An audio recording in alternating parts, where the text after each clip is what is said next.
Today I'm going to teach you how to make water balloons.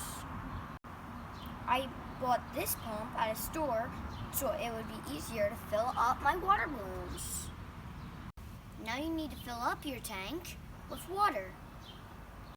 Now that you put your water inside of the tank, now you need to get a balloon and put it in this tip of the tank like this.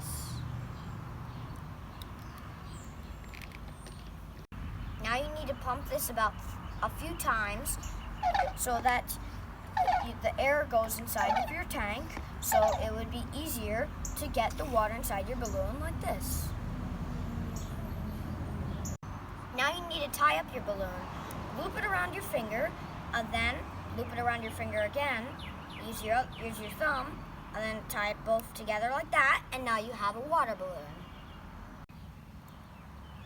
Thanks for watching my video. Enjoy your water balloon fights and catches.